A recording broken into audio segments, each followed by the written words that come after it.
வணக்கம் ஃப்ரெண்ட்ஸ், இந்த வீடியோவில் நம்ம என்ன செய்தி பார்க்க போகிறோம்னா, ஜப்பானை உலுக்கிய பயங்கர நிலநடுக்கம், 7.1 ரிக்டர் பூகம்பம், அடுத்த நொடி சுனாமி அலர்ட், பரபரப்பு காட்சி, இணையதளத்தில் வைரலாகும் செய்தி.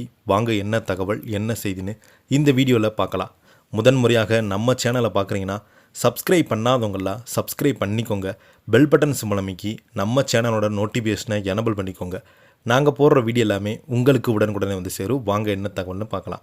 ஜப்பான் நாட்டில் உள்ள குமேட்டா என்ற மாகாணத்தில் சக்தி வாய்ந்த நிலநடுக்கம் ஏற்பட்டுள்ளது. 7.1 ரிக்டர் அளவில் பதிவான இந்த நிலநடுக்கம் கட்டிடங்கள் குலுங்கியன. இதையடுத்து சுனாமி எச்சரிக்கை விடுக்கப்பட்ட நிலையில் கடலோர பகுதியில் வசிக்கும் மக்கள் உடனடியாக பாதுகாப்பான இடங்களுக்கு செல்லுமாறு அதிகாரிகள் அறிவுறுத்தியுள்ளாங்க. உலகிலேயே அதிக நிலநடுக்கங்கள் ஏற்படும் நாடுகளில் ஒன்றான ஜப்பான் இருக்கிறது. பசிபிக் பெருங்கடங்கள் ஒட்டியுள்ள ரிங் ஆஃப் ஃபயர் எனப்படும் நில அதிர்வு வலயத்தில் அமைந்துள்ளது.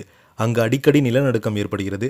இன்றைய தினம் கூட அப்படி அங்கு நிலநடுக்கம் ஏற்பட்டுள்ளது. ஜப்பானில் தெற்கு பகுதியில் உள்ள குமேட்டா மாகாணம் அருகே சக்தி வாய்ந்த 7.1 ரிக்டர் அளவிலான நிலநடுக்கம் ஏற்பட்டுள்ளது. இந்த நிலநடுக்கம் கடலுக்கு அடியில் சுமார் 10 கிலோமீட்டர் ஆழத்தில் மையம் கொண்டது. இந்த நிலநடுக்கத்தை தொடர்ந்து கடலோர பகுதியில் சுனாமி எச்சரிக்கை விடுக்கப்பட்டுள்ளது. நிலநடுக்கத்தை தொடர்ந்து 1 மீட்டர் உயரம் வரை சுனாமி அலைகள் உருவாக்கப்படும் என எச்சரிக்கை விடுக்கப்பட்டுள்ளது. ஜப்பான் அரசு குமேட்டா மட்டுமின்றி நாகாசாகி, புக்தாசாகா, ஒய்டா மற்றும் மியாசிகா உள்ளிட்ட தீவின் பல மாகாணங்கள் அவசர எச்சரிக்கை விடுக்கப்பட்டுள்ளது. சுனாமி எச்சரிக்கை காரணமாக கடலோர பகுதியில் வசிக்கும் மக்கள், மீனவர்கள் உடனடியாக உயரமான இடங்களுக்கு செல்லவும் ஜப்பான் பேரிடர் மேலாண்மை அமைப்பு அறிவுறுத்தியுள்ளது. மீட்பு மற்றும் கண்காணிப்பு குழுக்கள் தீவிரமாக கண்காணிக்கப்பட்டு வருகிறது.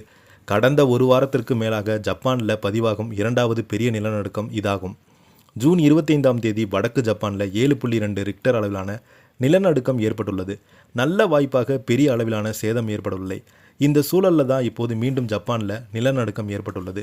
ஜப்பானை பொறுத்தவரை ரிங் ஆஃப் ஃபயர் பகுதியில் அமைந்துள்ள இந்த இடத்துல 4 பெரிய டெக்னாக் தட்டுகள் சந்திக்கிறது. சரியாக அங்கு ஜப்பானில் இருப்பது நிலநடுக்கத்திற்கு காரணம். உலகில் ஏற்படும் நிலநடுக்கங்கள் சுமார் 18% ஜப்பானிலேயே பதிவாகிறது. ஆண்டுதோறும் நூற்றுக்கணக்கான நிலநடுக்கங்கள் அந்த நாடில் எதிர்கொள்கிறாங்க. கடந்த 2011ஆம் ஆண்டு ஜப்பானில் சுமார் 9.0 ரிக்டர் அளவில் நிலநடுக்கம் ஏற்பட்டது.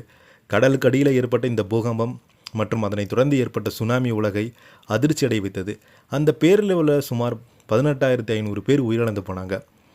அணுமின் நிலையத்தில் ஏற்பட்ட விபத்து உலகளவில் மிகப்பெரிய ஒரு தாக்கத்தை ஏற்படுத்தியது. அதே போல் இந்த ஆண்டு ஏப்ரல் 20ஆம் தேதி வடக்கு ஜப்பானில் 7.7 ரிக்டர் அளவிலான நிலநடுக்கம் ஏற்பட்டதில் குறைந்ததில் 10 பேர் காயமடைந்தாங்க. டோக்கியோ உள்ளிட்ட பல நகரங்களில் உயரமான கட்டிடங்கள் குலுங்கியதால் பெரும் பதற்றம் ஏற்பட்டது. அப்போது பெரிய அளவில் பாதிப்புகள் ஏற்படலை. இந்த சூழலில் தான் இப்போது மீண்டும் நிலநடுக்கம் ஏற்பட்டுள்ளது. சுனாமி எச்சரிக்கை விடுக்கப்பட்டுள்ள நிலையில் அதிகாரி நிலைமை உன்னிப்பாக கவனித்து வராங்க. ஜப்பான் மக்கள் அதிகாரிகள் அறிவுறுத்தல்களை கேட்டு நடக்கும்படி கேட்டுக்கொள்ளப்படுகிறது. இந்த செய்தியை பற்றி நீங்கள் என்ன நினைக்கிறீங்கன்னு கீழே உள்ள கமெண்ட் பாக்ஸில் மறக்காமல் பதிவிடுங்க. இந்த வீடியோ உங்களுக்கு பிடிச்சிருந்தால் லைக் பண்ணுங்கள், ஷேர் பண்ணுங்கள். நன்றி, வணக்கம்.